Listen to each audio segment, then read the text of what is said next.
What do we have here? Check out this. So cool to finally get to see one of these things in person. Been waiting for this for, gosh, feels like a year. Check out the window sticker. These are not cheap, the AT4X, but I mean, obviously it's a pretty high optioned truck, but you can see you got almost $10,000 in options on this one. So it's gonna check out. It says it's got the performance black exhaust. Okay, dealer installed. So this truck just came in. I'm gonna do a full review on this thing next week, but I just want to give you guys a glimpse of kind of what it looks like and some of the differences. Obviously you can see the big skid plate underneath with the push bar and the LEDs. That's pretty awesome. I mean, the proportions of the AT4X for a mid-size truck, this thing looks phenomenal. I mean, it really does look cool. It's gonna be extremely capable off-road.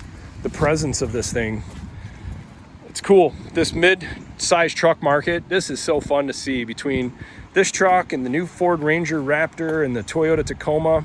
It's unbelievable. I mean, who would have thought the mid-size market would be this competitive?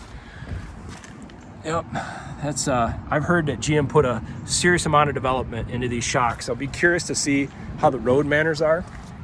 I don't have the keys, but it's getting all prepped. Oh wow, yeah, the accents look great.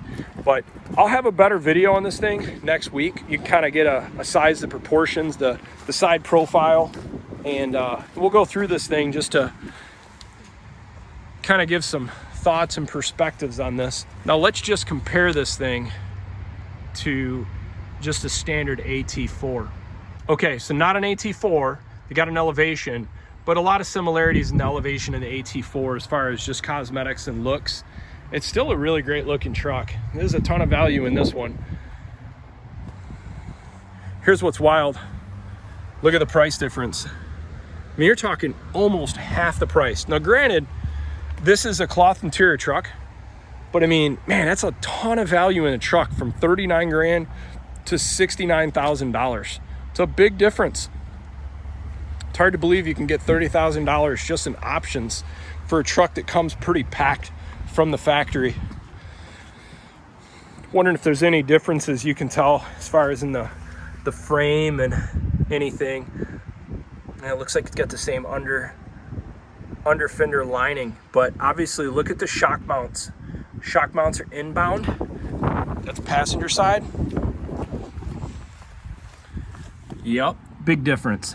Driver side, all inbound. Now let's check out how that compares in the rear with the AT4X. It's gonna look quite a bit different. And we haven't even gotten into the front suspension yet. Not only is it a beefy mount that's through bolted front to rear, but it's outbound. So you're gonna get a little bit more shock attenuation. That's pretty, they've actually did quite a bit of work to this truck. And there's the reel. Yeah, that's pretty incredible. Huh.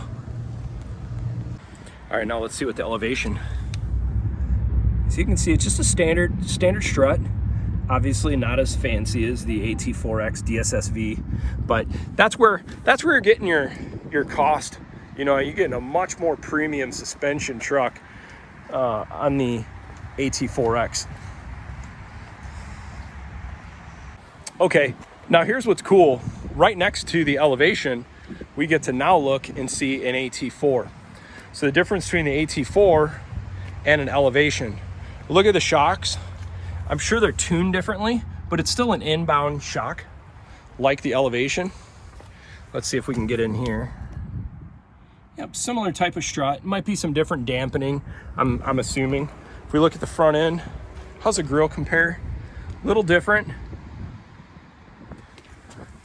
Got the nice skid plate, red tow hooks. Yep, so there's a good look. So if you compare, elevation's all black, pan over, a little different. Skid plate, different, doesn't have the red tow hooks. The other thing I was just noticing, and I'll get into the interior kind of comparing, the wheels are similar, very similar. I think they're both Goodyear Wrangler 265/65 18s. Yep, Goodyear Wrangler Where are they at? It's a 265, 6518. Want to make sure they're both territories. Yep, they're both territory models also. Okay, now here's another area where when we look between elevation, you got the rear step and the rear bumper. You got the same thing on the AT4. Now let's compare that to the AT4X. Gonna see a little difference here. For off-road, you lose your step. You get a little more articulation in the rocks and mud, but you do lose that feature. Once again, I'm gonna do a little bit more detailed review once they get this truck all prepped. I'll be doing a much more thorough review. I just wanted to give you guys a look at the first AT4X I've seen in Michigan. Thanks for watching.